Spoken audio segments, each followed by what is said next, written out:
একটা বিষয় মনে হয় বোধহয় আমরা এড়িয়ে গিয়েছি। এই বিষয়টি একটু আমি আপনাদের সামনে তুলে ধরতে চাই। এই বিষয়টাতে আমি রীতিমতন আপনাদের হেল্প চাইছি, আপনাদের সহযোগিতা চাইছি আমি। সেটা কি?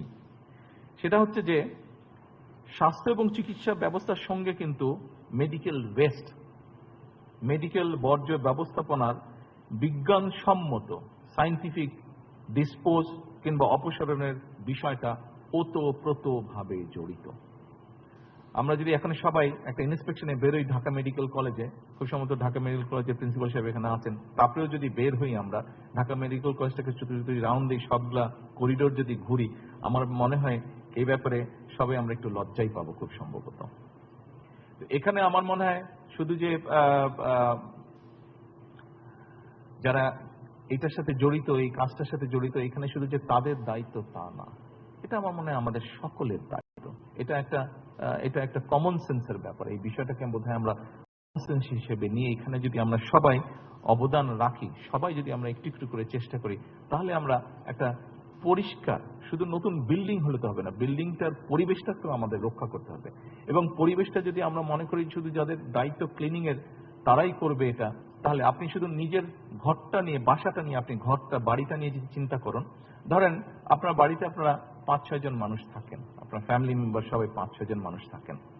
আপনার একার দায়িত্ব হচ্ছে, সে আমরা একটা মানে আমরা চিন্তা করি বিষয়টা কিভাবে, আপনার একার দায়িত্ব হচ্ছে যে আপনি পুরো বাড়িটা, প্রত্যেকটা রুম বাথরুম সব পরিষ্কার করবেন, আর সবার দায়িত্ব হচ্ছে যে ময়লা করা।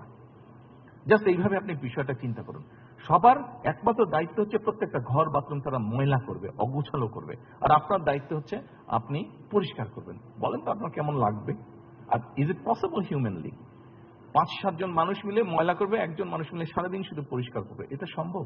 তো ঠিক হসপিটালের বিষয়টা এরকম। এখানে ডাক্তার বলুন, নার্স বলুন, আপনারা যারা শিক্ষার্থী আছেন তারা বলুন, আমার মনে হয় এই বিষয়টা সবাই যদি আমরা সচেতন হই, এই বিষয়টা বোধহয় আমরা পরিবর্তন করতে সক্ষম হব। কিছুদিন আগে নিশ্চয়ই আপনাদের মনে আছে, এই যে ফুটবল কাপে, এই যে ওয়ার্ল্ড কাপে ফুটবলে জাপানের সাথে যাদের খেলা ছিল, খেলা শেষ হয়ে যাবে, জাপানের কারা জানি ছিল, জাপানের কারা ছিল জানি, সরি ব্রাজিল, জাপান আর ব্রাজিল ছিল।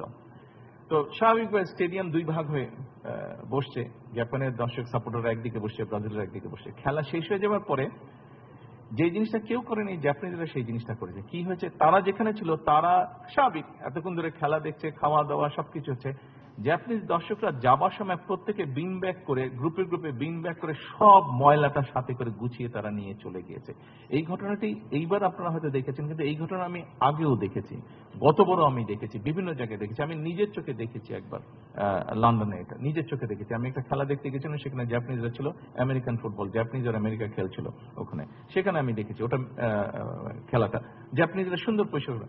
ওখানে তো জাপানিজ সরকার তো বলে দেয়নি তাদেরকে এই তোমাদেরকে এটা করতে হবে। ওখানে তো জাপানের পক্ষ থেকে কোনো সিটি কর্পোরেশনের কেউ ছিল না যে পরিষ্কার করতে হবে, তারা নিজেরাই করেছে। ওখানে তো কোনো তাদের মাথার উপর কোনো পুলিশ ছিল না, আইন ছিল না, কিছু ছিল না, নিজেদের সেন্স থেকে করেছে এটা। আমরা কেন পারবো না? আমাদের না পারার কি কারণ হতে পারে? 5টা কারণ কেউ বলতে পারবে না আমাদেরকে যে আমরা না পারার কি কারণ হতে পারে? ওদেরও 2টা হাত, আমাদেরও 2টা হাত, ওদেরও 2টা পা, আমাদেরও 2টা পা, ওরাও পচা গন্ধ পেলে নাক দিয়ে শুনে, আমরাও পচা গন্ধ পেলে নাক দিয়ে শুনে, ওরাও ময়লাটাকে ময়লা দেখছে, আমরাও ময়লাটাকে ময়লা দেখছে। একটা পার্থক্য আছে ওদের সাথে, ওদের এই সেন্সটা আছে, আমাদের হয়তো বা ওই সেন্সটা নেই। এই সেন্সটা আমাদেরকে গ্রো করতে হবে।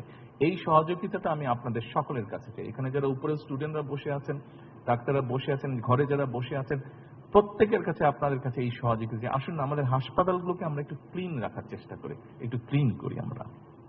মোজো বিরাট কারবার। মোজো 1 লিটার ও 2 লিটার কিনে তুমিও জিতে নিতে পারো ফ্যামিলি কার, স্পোর্টস বাইক, টিভি, আইফোন ছাড়াও থাকছে লক্ষ লক্ষ নিশ্চিত গিফট।